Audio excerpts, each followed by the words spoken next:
Good evening, everybody. It's Yannis Pappas here attempting to make nothing fun fun. Nothing is fun in the news right now. It is pretty dreary. It's a little like Pat from SNL. Wah, wah, wah. I want to hear about a kitten who flies. Give me a dog sniffing another dog's butt and them going, hey, whoa, we're in love. I need something. Give me some puppies. Can we just put puppies over pictures of the bombs? Just puppies. I want to see puppies and elephants snuggling together. Animals that would otherwise not be friends are friends because humans feed them and make them docile and basically castrate them from what their true nature is, which is domination and violence, which seems to be what the human species is all about these days, because I look at this plate and all I see is murder, death, racism, fraud, fun stuff. So we're going to get into the fun stuff. And let's be honest, those pictures of dogs and elephants snuggling, they make you feel good for one suck that second. But there's nothing to gossip about. And what do humans like the most? Gossip. So let's be a couple of yentas. I apologize to my Arab American fan base because yentas are typically Jewish, right? They hook people up. Is it an old yenta? It's a gossip. A gossiper. It's a Yiddish word though, right? Yenta? Yeah. Yeah, because they gossip. Oh my God, did you hear what Marty's doing? Marty became a dentist and he started dating Amy Schumer from Long Island, who, according to the New York Post, is a failed comic. If she's a failed comic, give me all those millions, I'll take it. Make a joke compilation of me for 20 minutes that seems, quote unquote, a little unoriginal, and I'll take it. And I'm out of the business to open my diner called Pappas's Palestine. Just, it rhymes. There's nothing fun. But here's one fun one. There's been a study done, and this is for my guys out there. There's been a study done that says mobile phone use may affect your sperm count. And it's like, yeah. It's because all my sperm's empty every time I pick it up. And when I put it down, there's no sperm in me. It's all gone. I would say 100% of the male population on the globe uses their phone to primarily empty their sperm. So how long did that study take? They probably just took 4 guys and said, all right, let's check your sperm. We're going to leave the room. When we come back, we're going to check your sperm again. Came back, there's just fucking white spots all over the walls. And they go, wait, where'd all your sperm go? And when it go into that waste bin, it went into a bunch of those tissues. Supposedly oral sex is worse than smoking for throat cancer. Good news for Philip Morris. Guys, smoke cigs. Don't eat ha ha ha. First minute. Don't eat ha ha ha ha ha ha. And maybe you'll live a little longer, okay? But look, can women at least have oral sex? I mean, God forbid, they didn't even know they could orgasm until like 7 months ago. Imagine they went through thousands and thousands and thousands of years and women didn't even know that they could orgasm because guys weren't sticking around long enough or trying to please them for long, right? It was just sort of like the male orgasm, and then you made them stay at home or whatever, and threw a kid on the titty and said, take care of that thing while I go off and I got to go fight Cossacks. I got to go fight barbarians on the perimeter of the Roman Empire. You take care of these babies. I'm going to go pillage and rape a few people from barbarian tribes. That's what sex was back then. They didn't stop and go, is it good? They took. Guys just took. So can ladies at least have oral sex? We got to do something about this. I stand with you, ladies. Let's take this article out of the news. Let's sue. Imagine every guy just starts smoking cigarettes and the women's just all dried up again. Come on. No good. I don't like it. We're going to get into the ripping down of posters news. It seems to be a global phenomenon where kidnapped children, as long as they're from the tribes, just don't deserve to be up. First of all, it is strange that they're putting the posters up, though, in, like, New York. Have you seen these kids? Like, yeah, we know exactly where they are. What do you want me to do about it? I'm standing in the middle of Bushwick, Brooklyn. What do you want me to do? But then it's even worse that you're ripping them down. I mean, how cold is that? They're children. We'll get into it. And Hasan Minhaj has made a comeback, released a statement, and his fans have spoken. They say, good enough for me. My friend Jesse Scaturo used to have a saying that goes, good enough for government work, meaning when you put minimum effort into it. We will analyze the very important video that he put up, which was very well lit and looks very much like an audition for The Daily Show, which this is not. This is the Yannis Pappas Hour. Stick around for the show. Yannis Pappas. Yeah. When you all tucked up in the day long, and the news online going on and on, what's right and wrong, and it's something up. Now here comes a great kid you know you can trust. From the true who's who to the news and cameras, to the fake politics and the propaganda. Yeah, this kid's screwed in, got a lot to say. Oh shit, it's about to be a long day. It's a long day. So I'm going to start with the most important news, and then we're going to work out to the least important news. The most important news being Hasan Minhaj has got his head above water, and his hair is perfectly in place. Not one strand out of place. He looks great. And he's on a set. He did not do this with a phone. First order of props that I want to give to this young man is a lot of guys would go, hey, the phone, and be like, I know what they're saying about me. At one point he said, I know this article makes me look like a psychopath or crazy. I am not that. His eyes do tell a different story, but I can't be a judge of that. I'm not a body language expert. I'm not a psychologist. I don't know. He comes across as still dictatorial to me. But that's a very good thing. People like that. As you look through history, people gravitate towards those personalities that are very confident and wide-eyed. You say it a certain way, people just go, I'm not going to look into it any further. You won me over with your charisma and your conviction. And boy, was he convicted, and he offered a little bit of evidence. But that's not what the response would say. The response would say, he came with receipts. I saw a lot of those. He came with receipts. How dare you, New Yorker? You're racist. It was, I think, a white lady at the New Yorker who made the article. You're trying to silence this Muslim community. It's perfect for the zeitgeist right now. Perfect for the zeitgeist. Props to Hasan Minhaj. I support him. I want a world with him in it. Let's just be clear. Now, just so you know that I'm objective, I don't know him at all, okay? I don't know him at all. Like I said, I heard he's a pretty great guy. Pretty great guy.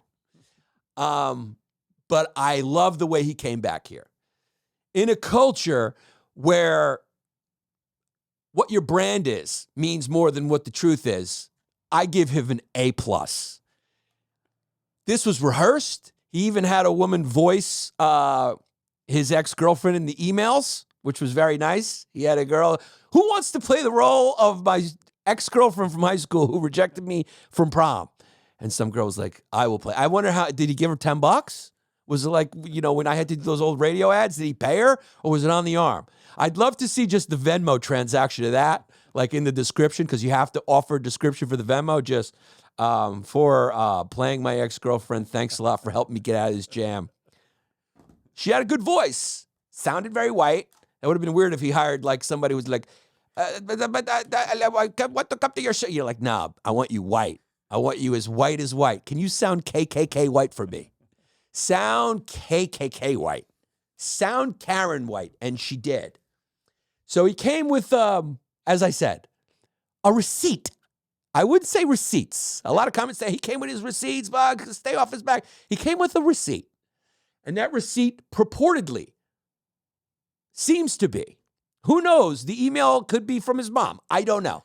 But according to him, it's from her. Before I start, I'll just preface this by saying the New Yorker responded and said, we stand by our reporting. We offered his side, I guess, what he said. We encourage everyone to read the full article. I guarantee you 95% of the people commenting did not read the full article. I don't think I read the full article. I'm actually pretty sure I didn't read the full article. I'm admitting I didn't read the full article. Because, again, it is very important news. I mean, who cares? I like what this represents, right? It represents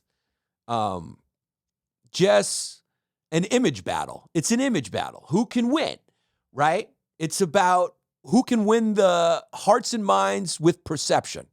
Because the truth is, he was saying this stuff not just in his comedy routine, but in articles, now in podcasts and in interviews. Now, there was one interview that was going around on Twitter that got retweeted by a lot of people. Some woman found it, and she was scorned, a former fan, and she said, look at his lying ass on television, blah, blah, blah.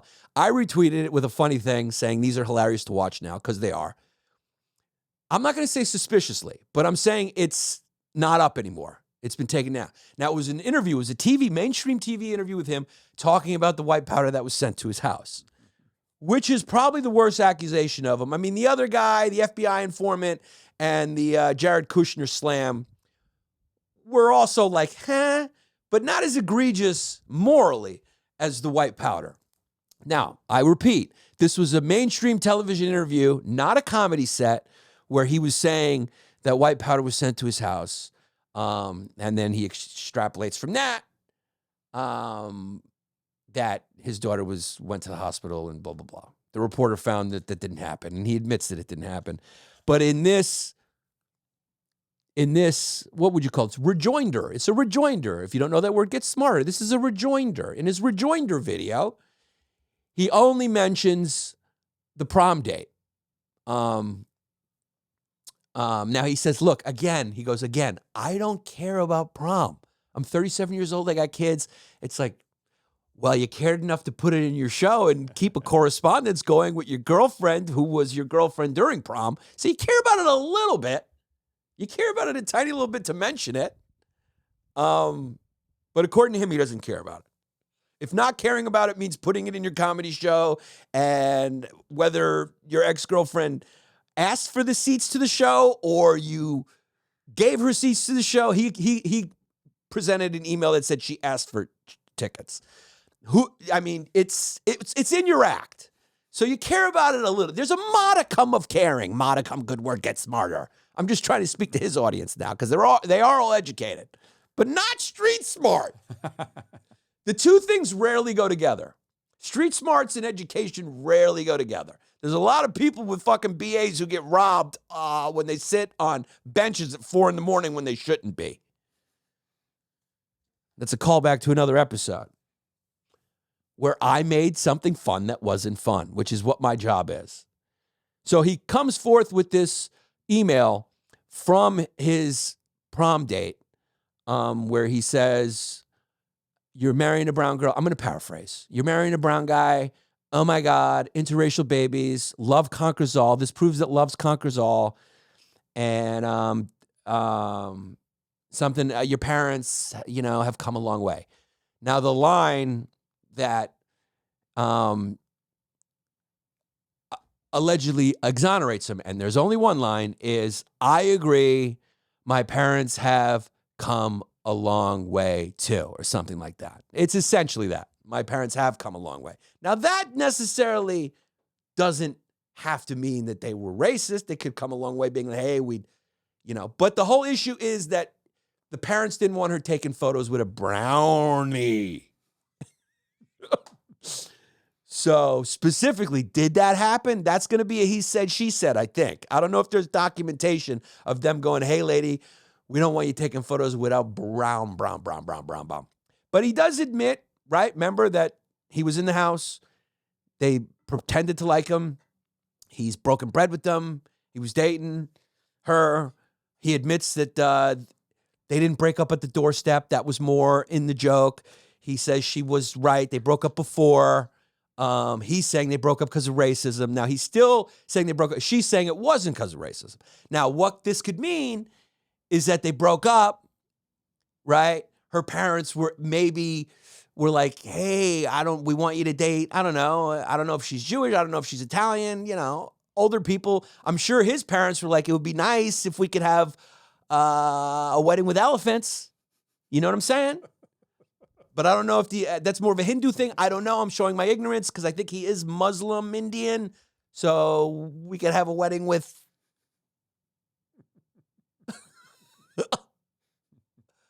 where we can't see the woman so well. That would be nice. She was covered, mostly covered. Trump hands. Maybe they just insinuated it would be nice to only be able to see your face at the wedding. You know what I'm saying? Whatever my affectionate name for my son is, Hassani Money. Yes, mama. But it's America, and I'm going to do what I want to do, and I'm going to fight racism, whatever it is. Who knows? Older people have a little bit more of an older fashion, kind of. All immigrants especially want you to marry their thing, their same thing. Greeks are that way. You know, all parents are a little, But she did end up marrying an Indian guy, and apparently her parents have come a long way. Now, my parents have come a long way. Obviously, it seems like she's responding to his context of like you. So it's very possible her parents were a little racist. Now, did she break up with him because her parents were like, I don't want people taking pictures with a brownie? That can still be up for dispute. That still could be exaggerated. There's nothing in this letter that proves that she broke up with him because of the pictures. All right? According to her, that's not why she broke up with him. But according to him, he's got enough evidence to make his case, and I like it a lot. I like it a lot. And that's really all there is to talk about because he did not go in to the other 3 or 4 accusations, which, let's just say, vary in degree of severity. The prom date and calling her racist, I guess, was only severe because supposedly she was doxxed a little bit. People found out who she was or something like that, according to the author. But the big whopper, I mean, we would call that maybe what? A cheeseburger. The prom date's a cheeseburger. But now we want to order a Whopper with cheese. The Whopper with cheese was the white powder that was sent to his house, which in turn led him to take his daughter to the hospital to make sure she didn't get any white powder on her, which is very severe. That's terrorism. That's terrorism. That would be terrorism. That would be accusing someone out there of terrorism. Now, he doesn't mention that. Now, he still may come forth with emails. He may come forth with emails from some of his South Asian doctor friends who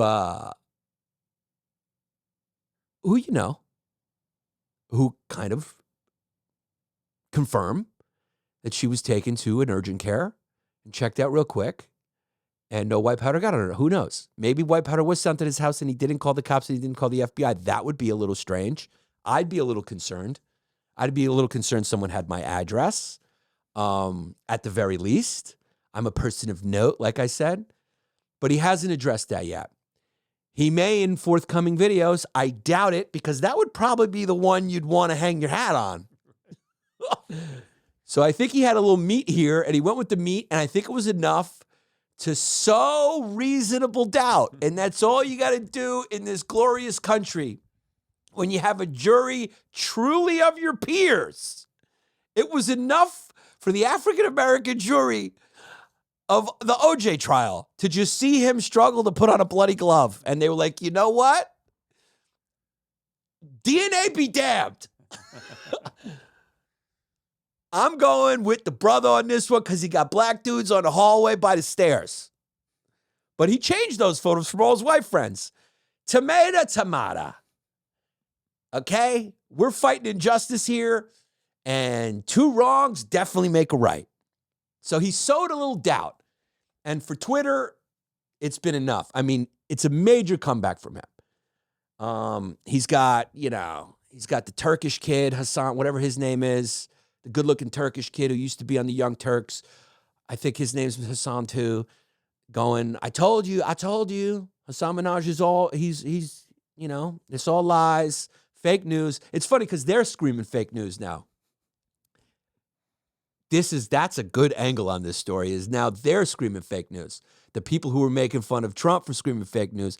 Now you can't trust anybody. Now it's like, whoa, who do we trust? The New Yorker too. The New Yorker has never been accused of anything really, because the New Yorker has a very high standard. The New Yorker's held its reputation. I would say the New Yorker is the place probably his fans go to the most. He has educated fans. Okay. His fans are the ones in colleges who are having pro-Palestine protests. They're educated.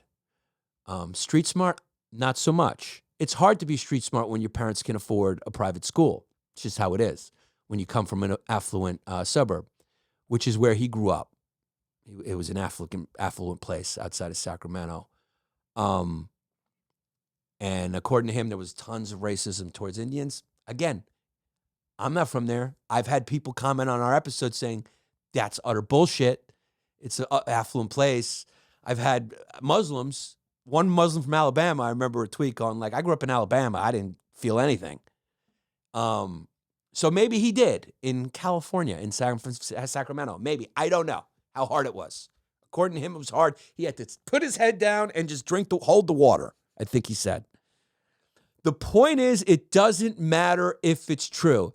It's not what you know, it's what you can prove. To quote Denzel Washington, the great philosopher and moralist from Training Day, it's not what you know, it's what you can prove. Dare I say, Hasan Minhaj has proved that there was an email from his ex-girlfriend, and his ex-girlfriend did say her parents have come a long way. And he took the liberty to say, came a long way from what? Racism. Seems like it's plausible. Seems like it could be true. Seems like for me, that wipes away everything else. I don't care about white powder anymore. I don't care about an FBI informant that wasn't an informant. I don't care that he was earnestly telling these stories on interviews and podcasts. I don't care. It's all about comedic license. He's got it throughout life. If he came up to me and stabbed me in the shoulder and then went, ha, ha, ha, I'm saying, you're right. It's a joke. Hats off. I should say, yarmulke's off. What? I'm just tipping my hat.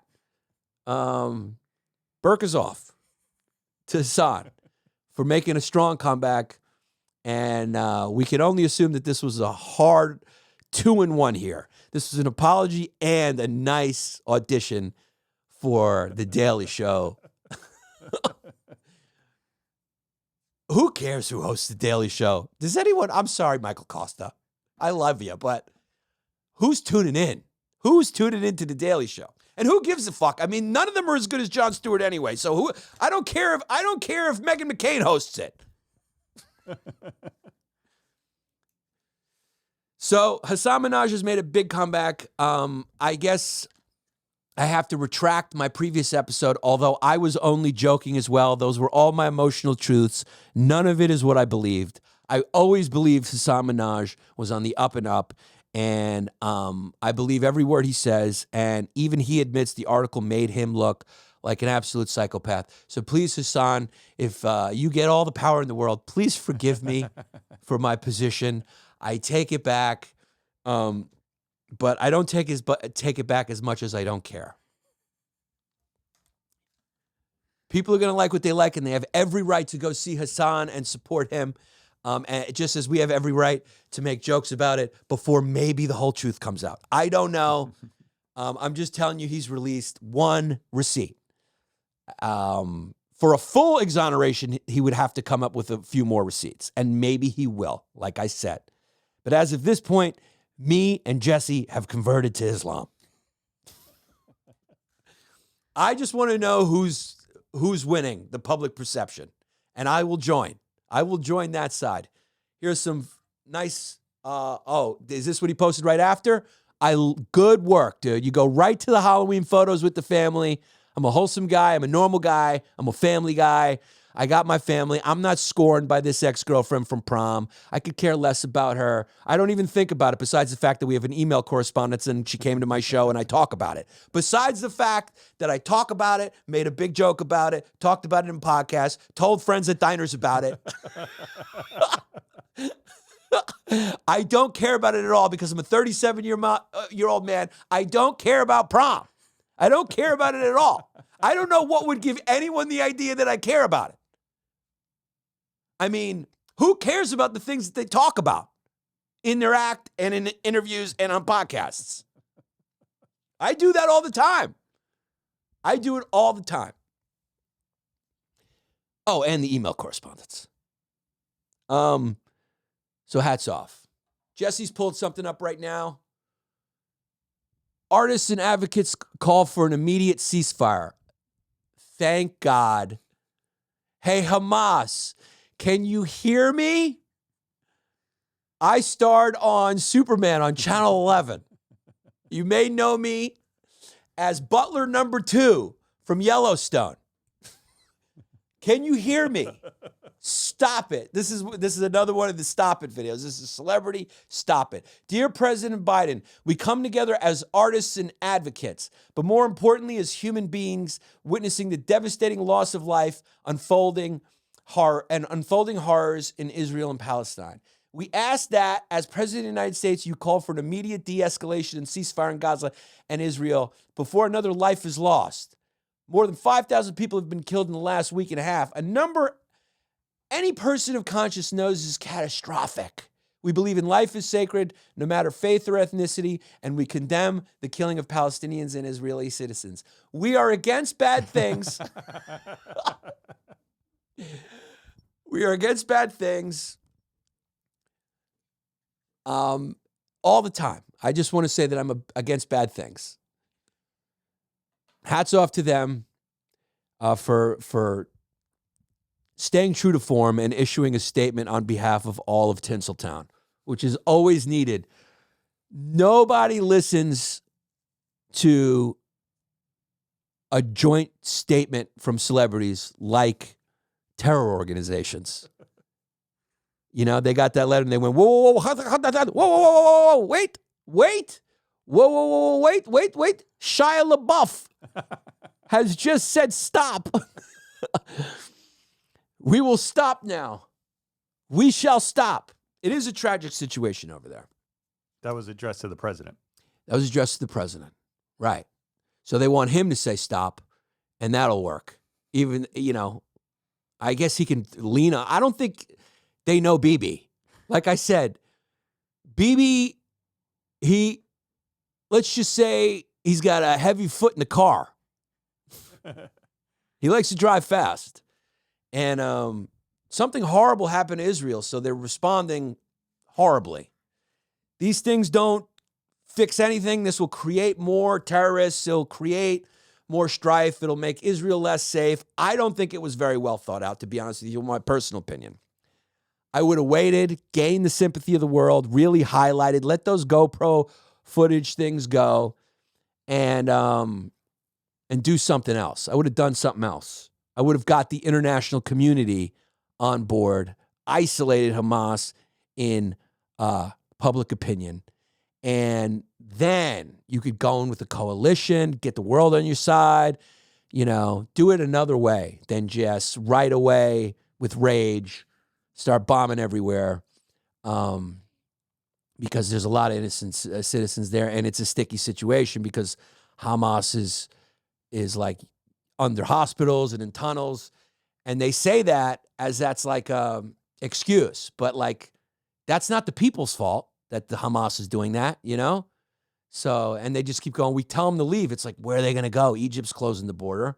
But then again, you're like, so it's a sticky situation. You gotta have empathy and sympathy on all sides. But again, this is nothing new. It's not unique. I mean, look at what's happening right now in Pakistan, where they're bulldozing all those Afghani refugees who've lived there for decades and saying we're kicking them all out now. They're kicking them all out.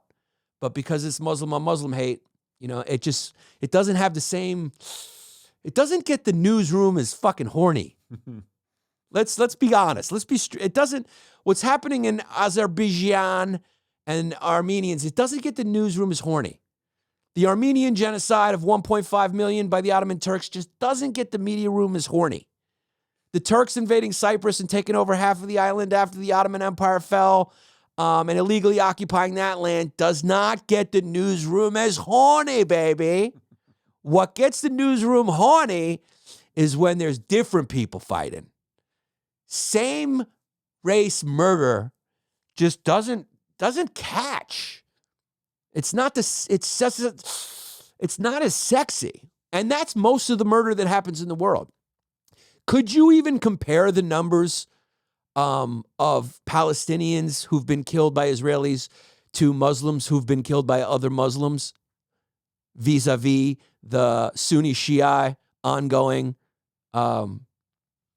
let's call it complications. Could you even compare the two numbers? Those terrorist attacks, bombs happen all the time. Those murders happen all the time. Could you even compare it to the murder that happened in India between Hindus and Muslims over the years who are, I know people gave me stuff because I said, that was like fratricide because genetically they are the same. They all used to be just one India, right? Till the British helped carve it up too. The goddamn British have really left a mess after their empire. The sun never sets on the British Empire was the explanation, but God, the flames of hell definitely did set on the British Empire after it receded. But that's just not sexy news, dude. It's just not sexy news. Sexy news is colonization, decolonization, apartheid. Those are sexy words. But when people who look the same kill each other, it's boring. Isn't it boring? I find it boring a little bit. I understand. It's like boring. It's like boring. It needs to have some salacious details to it. People are going like, who are even the Armenians? They weren't even on the map till the Kardashians. And are they really Armenian? They're California girls. So it's like, nobody cares about that genocide. And no one can pronounce the other country's name. Azerbaijan? I mean, you can't even pronounce that. And is that that's not a sexy cause. You don't got college campuses up in a roar over Azerbaijan. And Armenia. Nobody cares about Armenia. Armenians have been displaced over and over and over again. And then the Turks took out like 1.5, just correct me, is it 1.5 million? That's a Holocaust, dude. That's Holocaust numbers. Nobody cares about the Armenian genocide. Committed by Muslims. I want to say that low, so maybe they won't hear. What's the number? They have it about 1 million. Around 1. Okay, it wasn't as bad as I thought. It was just a little skirmish. 1 million. 1 million. The Armenian genocide was the systematic destruction of the Armenian people and identity in the Ottoman Empire during World War I, spearheaded by the ruling committee of Union in Progress. It was implemented primarily through the mass murder of around 1 million Armenians during death marches to the Syrian whatever. Nobody cares. Is there even a museum for those people? The news in a lot of ways does dictate what our perceptions are and what reality is. They ignore some things and they emphasize certain things. And the things that they emphasize always have Yenta approved salacious details. Am I wrong? Is there anything I'm saying that's wrong? It's got to be juicy. It's got to be juicy. And you know what's juicy? The Jews are always juicy. You can always squeeze some juice out of the Jews. You got people posting memes of how many Jews are in the White House, how many Jews are in media. And they post them with the stars on them. They're putting stars. What did the woman whose bakery was in Paris have to do with Israel's response? She's not even in the same fucking country. So if this is just about Israel, why are Jews under attack at universities, getting threats? Why are they painting Jewish stars on Jewish businesses in other countries? I don't get how you can rationalize that and tell me this is about the Israeli government. Everyone keeps saying this is about the Israeli government. And the people who say that the most are the people who are non-Muslim, who are protesting for the Palestinians. It's never the Muslims because they'll just tell you. They'll go, yeah, we want all the Jews gone. You ask the leader of Hamas, what does he mean? What do you want to be free, Gaza? He goes, no, I want all the Jews gone. I want them all out of there. And then you ask the white lady who's got a BA from Poughkeepsie University, what's she defending? And she goes, I am defending against the horrible, horrible policies, the torturous policies of the Israeli government. Jews are innocent. It's the government. And you're going like, well, why don't you ask the protester next to you what he thinks? Am I generally right about that? I always go with Jesse because he's God. Sticky situation. Dominating the news. Hard to find anything else in the news. I got to be honest with you. It's just everyone's turned their profile flags again. The Ukrainian flags have now become Palestinian flags, and the Russian flags have now become Israeli flags. I don't know. I don't know. Not necessarily. But one of the products of this whole mess has been the tearing down of hostage photos. And like I said in the intro, I have two things to say about this. One, what do you want me to do about it in Brooklyn? And they're not missing. Like, when you put up a photo of someone who's missing, it's because you don't know where they are. We all know where they are. They're waiting for the A train under a hospital in the train tunnel of Hamas. They're underground in Gaza. We know where they are. So I guess they're putting them up to gain sympathy or to... As a reminder. As a reminder, which is good. I guess that part is good, I guess. But also it just doesn't seem like, I don't know, for a group of people who are really good at a lot of stuff, you're going, where is your PR? They're kind of losing the public relations war a little bit, right? Like whoever's behind this move, it's like, I don't know. What's this going to do? I think it keeps you focused on the atrocity that happened. I see the attempt. Yeah. And I guess they didn't know that people were just going to be tearing them down. And they're getting a lot of people fired. So what they're doing is... That's my favorite part about it. Yeah. My favorite part is that woman in Denmark who worked for an Israeli company who tweeted some anti-Israel stuff. And then she was like, wait a second, who owns our company? Oh, my God. It was in Ireland. It was in Ireland. Yeah. So a Dublin woman fired by Israeli company over anti-Israel social media posts. Because she didn't know that the company was Israeli. So she got fired. There was that Broadway producer or musician. He had a nice, sweet walk across the street in full view. He got fired. Yeah, there's a Twitter feed called Stop Anti-Semitism. That's just, they're solely... That's catching them. Yeah. Yeah, now here's the deal. The other thing I want to say about this is, what kind of monster rips down the posters of people who've been kidnapped, innocent people who've been kidnapped? Especially these people who are purporting to love Jews but just hate the Israeli government. These are the things that lead people to believe that it's not just about the Israeli government. That and Jewish stars being drawn on bakeries in countries that have nothing to do with the skirmish. You can understand why people get a little paranoid and say there's a lot of anti-Semitism out there. Boy, is there. Who's this guy? So he got caught in one of the videos, and it turns out he's a tutor for children. Aw, meet Miles Tinko, a science-loving queer commie. Self-described science-loving queer comedy. That whoever's sending their kids to get tutored, but this guy.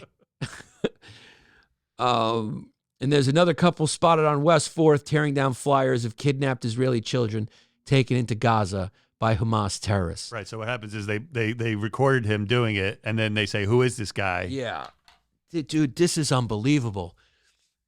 It's as if like the 1,400 or 2,000, whatever it is. Again, I don't want to get the numbers wrong. Citizens who were brutally murdered in a fashion that made journalists cry when they saw it. You're talking about, like I said, Viking style. I mean, this is like Roman Empire shit, what they did. I mean, Nero would have been like, come on, you guys are going too soft. Let's kick it up a notch.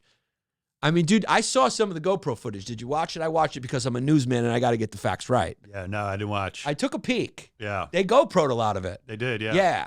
And a lot of people say, how did they get away with it? You know what they did? They pretended to be IDF. A lot of them pretended to be IDF, and they were stopping cars like that and just going, stop, blah, blah, blah, and just shooting right into the vehicle. They ripped a baby out of a pregnant woman. They burned babies alive. They put a baby in an oven. Put a baby in an oven. I saw one video of the woman moaning, and she was hiding under the table, and they just shot. They were just shooting civilians. Yeah. They threw a grenade at a father, blew him up in front of his 2 kids. Freedom fighters. Yeah, they're freedom fighters fighting the Israeli government. You can rationalize it how you want, but it sounds like terrorism to me. I don't know. I'm no expert, but it sounds like it was pretty harsh terrorism on citizens, on innocent citizens. One of the women who was released, one of the old ladies who was released, was a peace activist, like who was advocating for the rights of the Gaza people of Gaza or whatever. And I saw one of these internet pundits. His name, it's the Hasan guy. He was emphasizing. He was like, she was a peace activist. He was trying to say, like, as evidence of, like, look how, and they released her. I'm like, I think it makes it worse. I think that makes it worse that they took an 85-year-old advocate on their behalf and kidnapped her and her husband is still kidnapped. They just let her go, right? And not out of the goodness of their heart. They probably got a few Hamas guys in exchange for that, probably. Or maybe they did it as a PR move. Or maybe, because she's 85. And that dude, they took children, they took elderly people. I mean, this is textbook horror. It's like one of the worst things I've ever heard. But nobody cares about that. Nobody goes like, hey, how did we get to point B? Well, I think because point A happened. But they go, well, we're at point A because of all this stuff. And you go, do you even know all that stuff? Do you know the details of all that stuff? There's a lot of details there. And they just go colonization, decolonization, apartheid. And you go, all right, there are a few valid points in there, but it's very complicated. No, it's not. When someone says this is simple, you're going like, then how come it's ongoing? If it's so simple, do you think these people want to die? Do you think both sides want to keep, everyone wants to live in peace. The reason why it is ongoing is because it's complicated. And it's not the only complicated skirmish on the planet. That's like going over to Sudan and going like, this is simple, man. It's like, no, a lot of times this tribal warfare goes back thousands of years. You just think it's simple because you're in America and you shop at 7-Eleven. Anyway, I'm against bad things. All bad things, all innocents are bad. It's all bad. If it makes you feel good to rip down posters of hostages, so be it. It just seems like a weird thing. Much weirder than putting up the signs. Much, much weirder than ripping them down. There was one in Brooklyn, in Queens or Brooklyn, where some Brooklyn guy, he goes, I'm not fucking Jewish, but this is New York. What are you doing? He's like, I got a mind to fucking beat you in that fucking heart. These people are hostages, man. Sean Terry came to the rescue there. I said, what the fuck are you doing? Messy situation. Hoping peace for everyone. But again, it's horrible. But it's not the only horrible thing happening in the world. It just happened, I think, as we're filming this, that the Afghani refugees that were living in Pakistan are now being all kicked out. There's actually footage of them bulldozing their houses and getting them out. It's a big story, but it will gain no traction, just like some of the other atrocities I've mentioned. Here's the official story on the BBC. Afghan refugees forced to leave Pakistan say they have nothing. And there's a picture of a bulldozer, a bulldozer knocking down all their houses. Pakistan has started to arrest Afghanis. Now, Pakistan is a Muslim country, and these Afghanis are also Muslim. Begins a nationwide crackdown on foreign nationals, it says, are in the country illegally. Your mistake was you didn't come to New York City, dog. They would have put you up at a hotel. Yeah, 5 stars. Yeah, thousands of Afghanis in Pakistan. And again, we probably made these refugees. But things weren't rosy before we got there either. And a lot of people were upset that we left. A lot of Afghanis were upset that we left. Because now it's back in Taliban hands. And if you're a woman, you're going, you're not loving it. You're not loving it right now. And of course, you're for women's rights, but you also want us out of Afghanistan where we were protecting women's rights. So you got to be aware of how messy this thing can get, right? Like, if you talk to some dude there who's a Taliban guy, they're going, get America out. You're going, look at what you're doing to these poor people. Get them out. And then you're like, and then the woman's going, whoa, whoa, whoa, you forgot to ask me. Whoa, whoa, whoa. Whoa, whoa, whoa, socialist in New York, you forgot to ask me. We loved America being there. As you can see, remember all those people like holding on to the planes going, what are you doing? And then like an hour after we left, the Taliban just started cutting heads off and killing rivals, and women were just back in burqas. You know, whatever your morality is your morality. I just wish everyone thought a little bit more about all the details. There's a lot of details to this stuff. So thousands of Afghanis in Pakistan have made their way back to Afghanistan the last 2 months. But many of them who have called Pakistan home for decades say they have nothing to go back to, while others say they are terrified to be headed back to the Taliban government. Why? Why would you be terrified? Aren't you all brothers? Like, isn't it your country? Why? Why would they be terrified? We met Abdullah. Can one of these guys have a unique name? Is there any guy just named Science over there? Is everyone Abdullah or Muhammad? We met with Abdullah. They probably didn't even meet with Abdullah. They just said, call it Abdullah. We met him at a petrol station. Yeah, I know they made it up now. Arabs, oil. Just make up a story about a guy named Abdullah at a gas station. In the Punjab province. In Punjab province. Most people don't know what that is. He has hired a truck to bring all 22 of his family members out of the country. 20 of them were born in Pakistan. So they're even kicking people out who were born in Pakistan. Ain't no dreamers. There's only nightmares in Pakistan. There ain't no dreamers, baby. There ain't no dreamers. There ain't no sanctuary cities. I initially came here when the Russians started the war. Oh, so it wasn't even the Americans. It was the Russians who now have so much sympathy for the Palestinian Muslims. Ain't Putin great? He's like, listen, I care so much. What's going on over there is atrocious. We don't do that. I just blew up a city on the border of Chechnya to gain personal support, but I care very deeply about the Palestinians. You know, Putin's losing sleep every night about what's happening over there. He's not just doing that to sow discord with America and make us look bad in the world. He really cares. Putin really cares about the Gaza Strip. So I initially came in when the Russians started. Yeah, we got to remember, we went into Afghanistan initially to combat the Russians. It was a proxy war because the Russians were going in there to take it over. They weren't there winning hearts and minds. They were shooting chests and heads. He used to work in a brick kiln, but there's fewer job opportunities in Afghanistan. Well, you could always help round up women and get them back home. You could always get a job rounding up women who are unaccompanied by a man and drive them back home, or beat them.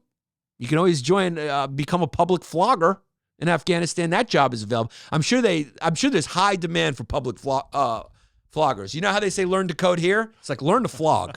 Okay. You want a job in Afghanistan? Learn to flog. Our houses were made of mud, and we built it ourselves. Planted many trees there.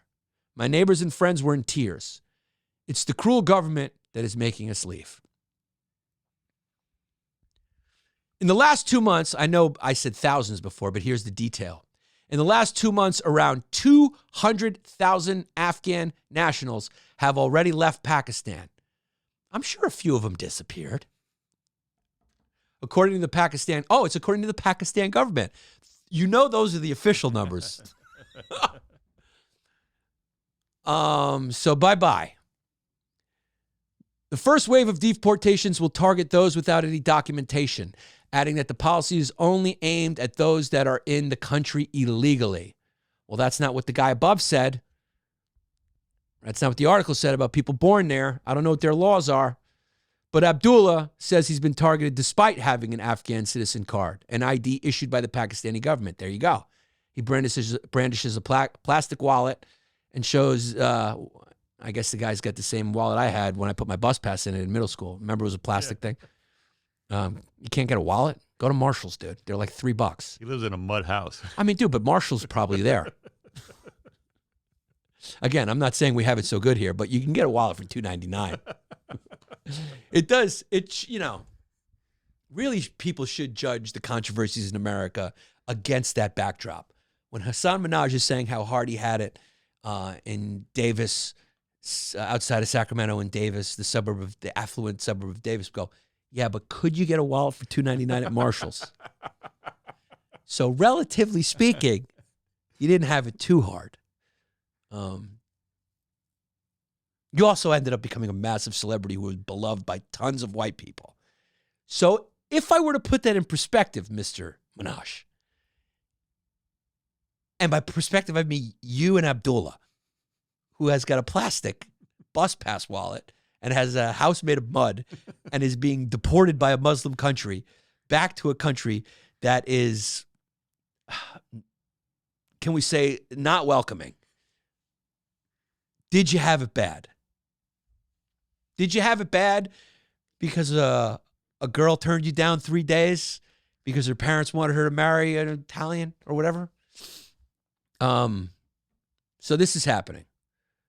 The government says to go back, even though we have these cards. This level of problem has never happened in the past. And guess what? It ain't really happening now because you won't hear about it. And there won't be any protests about it because they're all Muslim. And lives are only worth something if it's a colonizer and colonized, and the people who are doing the colonizing are different, right? Because before Europeans showed up to all these places, it was just a utopia of unity. There was not one tribe colonizing another tribe. That doesn't count. If one tribe murders another tribe, it doesn't count. It does not count. What happened in Darfur? Tell me about what.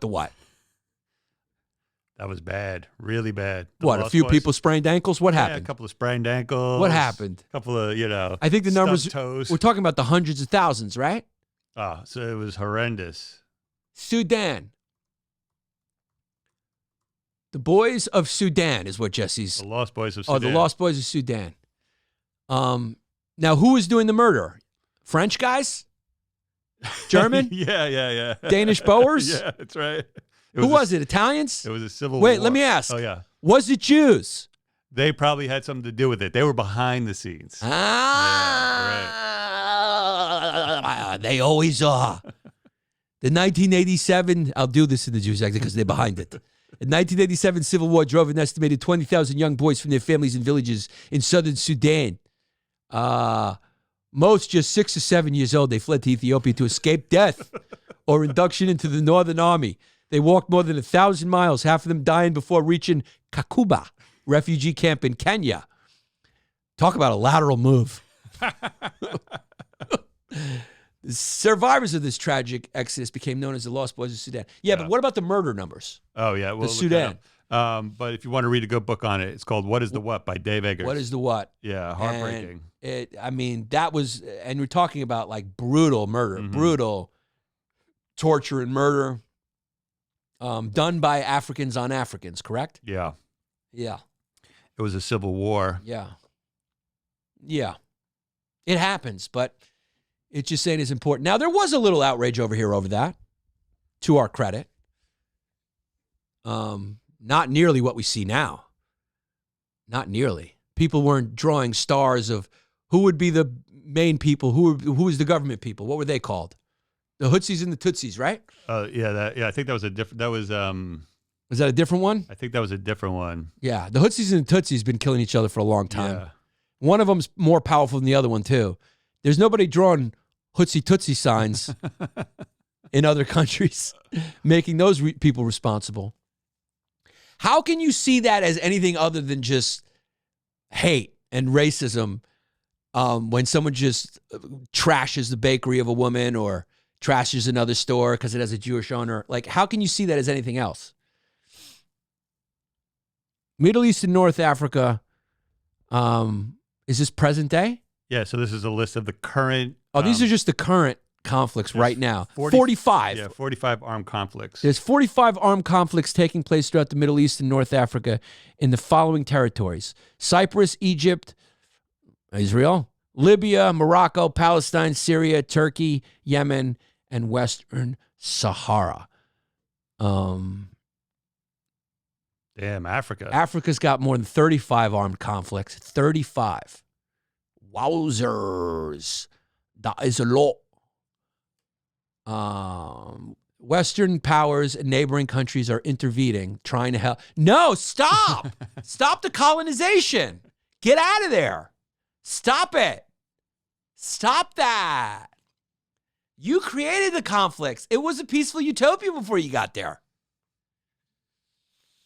There's just something about that just doesn't get people horny, man. It just doesn't get people horny. Got no sizzle. It's got no sizzle. There's no way to rail against the West, or there's no way to who do you make the bad guy when they're both quote unquote disenfranchised or whatever? Like, who do you make the bad guy? You know? If two poor people kill each other and one of those poor people kills that other person in a brutal fashion that's unjust, you still sympathize with him because of his poor status. So, I mean, there's no outrage over that. I watched a video of a guy murder a whole family in Brooklyn. It was on security footage. It's a brutal video because of a noise complaint. The family upstairs was making too much noise. And he just takes out a gun and he murders the son and the father. And the mother, flees back in the door. And he just murders him in cold blood, like 9 shots. After they were laying there, one of the head. Now, if this was a white guy doing that to a black family, even if the dispute had nothing to do with race and it was just a noise complaint, it would be plastered on every front page. The media would do everything they could to make it about race, right? Even if it was like a black guy killing a white, not so much, but it would make a little bit more of a splash. These people who claim to care about poverty and all these things and justice, they only show up when there's the salacious details. What were you going to say? I was just asking, when are you watching these before you go to bed? I do. For me, it's like it's like reading myself a bedtime story. That's how you relax. Some people like to take melanin. Some people valerian root. Right. Some people even go so far as Papa Clonny. Not you. Not me. I like to watch security footage of rage murders. I mean, this is one of the most brutal killings I've ever seen, dude. The guy does come out with scissors, and he threatens him with scissors. I saw. Yeah, I skipped right over that. Yeah, you watched that whole thing. I watched the whole thing. But then the guy pulls out a gun, and the guy turns away to walk away. He shoots him in the back. Some people are going like, is this self-defense? You're like, dude, because the guy had scissors? I don't know. It's internet stuff. What can you do? It's not a lot of fun going on. There is not a lot of fun going on in the world. But oral sex supposedly may be worse for you than cigarettes when it comes to throat cancer. I'm willing to run that risk. It's enjoyable. I enjoy it. I'm one of those guys who enjoys it. Now, for who? For both? For men and women? I guess maybe. I think it's more for men. I think it's definitely more for men. It was on TikTok. That changes things. Now I know it's true. They made a video. Daria Sadgovozhsky made the declaration in a viral TikTok video. Despite the American Cancer Society citing tobacco use as the #1 risk factor for the illness known as, now this is Russian propaganda. This is probably some Russian spy who wants us to have even less sex.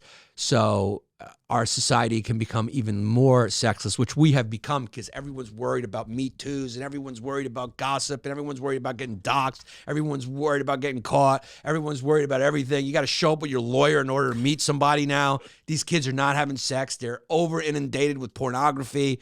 It's become like just a really boring, tedious fucking generation who just wants to yell at you about freeing Gaza. And they do it from their like brownstone. Have you noticed that? Like all these kids are like professional activists now. Nobody's like on the Bert Kreischer cruise fucking down in a beer, lapping on a poos. 69 kids. I just went on the Bert Kreischer's cruise and it was just eye-opening for me. I had a great time. It was incredible. I'd also like to plug a couple of specials because God knows there's a ton of those coming out. Joe Bartnick's got one. Louis Katz has got one. Mike Feeney's got one. Colin Terrell's got one. They're all on YouTube. Funny comics. Go watch all their specials. I don't really do guests anymore unless those guests can help my numbers. So go watch all those specials. I'll have another 25 to promote next day or so. But they're all very funny. I know Louis Katz personally. He's a good friend. He's a very funny comic. And he has a special that just came out. Mike Feeney. My good friend Joe Bartnick, that was produced by All Things Comedy, Bill Burr's company, and Colin Terrell was produced by Luis Gomez, Gas Digital. So I got that in there. I wanted to plug all those specials. If you're looking for some free comedy, go to YouTube and watch those specials. Check it out. And we're going to end with this censure situation, which is very fun. So the House has really become a carnival. The House of Representatives on Capitol Hill, the Federal House of Representatives, is just now a carnival where we have sectarian violence and a civil war going on. Democrats have been split over Israel. This has never happened in the past. Support for Israel has been unanimous in the government amongst Democrats and Republicans. It's crossed party lines. But now you got the squad in there. One of the women is Palestinian, the other woman's Muslim, and they are, shall we say, dog whistling as far as saying, hey, stop the Jewish lobby, stop the Jews. And then you got Marjorie Taylor Greene, who is, let's say, a fan of being outspoken. She's a big fan of that, who has tried to call for censure. Now, what is censure? Censure is when the House can take action and they can vote to expel you from the House. It's only been used sparingly in the last 20 years.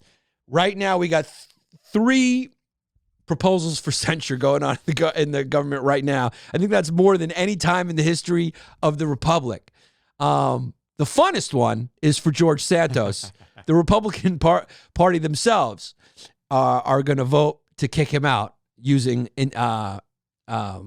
quoting something called censure, which is what they can do, right? They can vote to get you out.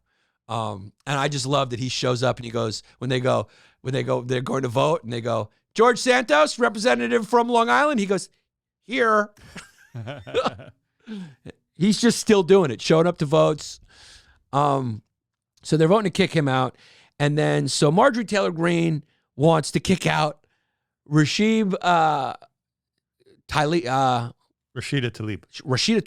or as I like to call her, Talib Kweli, member of Native Tongues, Boys with Most Deaf. Rashida Tlaib of Michigan. And she wants to kick her out. And now I think Rashid Tlaib is going, we need to use censure to shut this bitch up because she's racist. So let's just say that the House has gotten very non-traditional. This is sort of like when basketball players started showing up to the game in inner city outfits. And the older school, like Barkley, was going, hey, man, put a suit on, man. Put a suit on. You're getting paid millions of dollars. And they were just showing up with, it was the Allen Iverson era. Right. Cornrows and baggy pants. And the old school wasn't having it. And some of the old school on Capitol Hill are going, hey, man, let's kick you out of the House. And also, Fetterman, put a suit on, man. This is just the hip-hop era of the House, baby. Times are changing. They're actually voting to get each other out of the House. It's become, how much more of an indication do you need that the House of Representatives has become a reality show, that they're actually voting to get each other out of the House? They're holding a House meeting where they've gathered Eric Neese from The Grind and everyone else into the living room and said, this roommate has become toxic. Talk about a house divided against itself cannot stand. We are witnessing it. So we'll see which one of these censure resolutions come to vote and pass. But this is unprecedented. That's so many. I mean, you got one guy in there who's a complete fraud and liar who hasn't offered his side of the story yet. I haven't seen his emails yet. So he could produce an email saying a bunch of stuff that defends his position over a ton of lies. He's got more than 3 or 4 to speak of. And then you got these 2 ladies. I just say oil them up and throw them in a goddamn float-up pool and let them fight to the death. Why not? Film it. Have the famed producer, what's his name? The producer that did Survivor. Oh. Burnett. Right. Yeah. Have Burnett, Mark Burnett. His name's Mark Burnett. I got it. Have Mark Burnett get involved. Call it Talib versus Green. Put it on a Jake Paul card. Make it the undercard or co-main event for him fighting the latest 50-year-old CTE survivor. And let America have some fun with it. Okay? Because America's a party. I'm fully on board. I was on the Burt Kreischer cruise, and all I want to do is have a small dick contest in a bikini and drink brews. Guys, come see me live in Providence, November 10th and 11th. There's tickets, very few tickets for 2 or 3 shows. Phoenix, Arizona, November 16th and 17th. Spokane, Washington, December 1st and 2nd. Tulsa, December 8th and 9th. Louisville, December 15th and 16th. Portland at Revolution Hall, January 11th. Vogue Theater, Vancouver, January 12th. Cobb's in San Francisco has been moved to February 9th and 10th. Sorry to everybody. I went on the Burt Kreischer cruise. Atlanta, February 15th through the 17th. San Diego, February 23rd, 24th. The Vic Theater in Chicago, March 8th. Tickets will be on sale soon. The Royal Theater in Toronto, almost sold out, March 23rd. Hilarities in Cleveland, March 29th and 30th. And the Comedy Club of Kansas City, March 11th through 13th. Before we get into these small business shout-outs, I want to say join the Patreon, patreon.com/Yannis Pappas Hour for the best bonus episodes in the business. Numbers are really cooking. Thank you very much to our loyal listeners and supporters. We appreciate you. That's why we can do this show. Shout out to exclusiveautoshipping.com if you're moving your car out of state or you bought your car out of state. Hit them up. Get a free quote. Student and military discounts apply. Exclusiveautoshipping.com. Shout out Jared Z, my man. Also, Chris Minetti, 215-750-3730. You know the deal. You want to get your check cashed, there's only one place to go. Hop on a plane, go to South Philly, meet him by the sandwich section of a Wawa. For the free.art, they list bands and music festivals in Hawaii. For the free.art. DisplayPros.net. These guys are the real deal when it comes to custom trade show booths, retail fixtures, and promotional items. Tell them Yannis sent you. Get 10% off your first order. DisplayPros.net.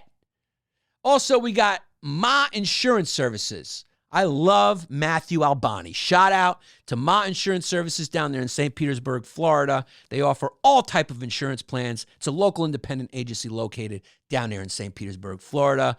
You're getting personalized service. You go with me. He does it himself. He is Ma Insurance Services. Him and his ma. Him and his ma at mainsuranceservices.com. CapperTech is your largest sport handicapper marketplace on the web where you can buy, sell, and track documented and transparent sports betting picks. Go to CapperTech.com. Download the app on the App Store or Google Play. We have a spot open. We got a spot open. So hit us up if you want your business or just to promote yourself, whatever it is. It's the top tier level on Patreon, patreon.com/Yannis Pappas Hour. And as always, we'll see you next week where news meets paper plates.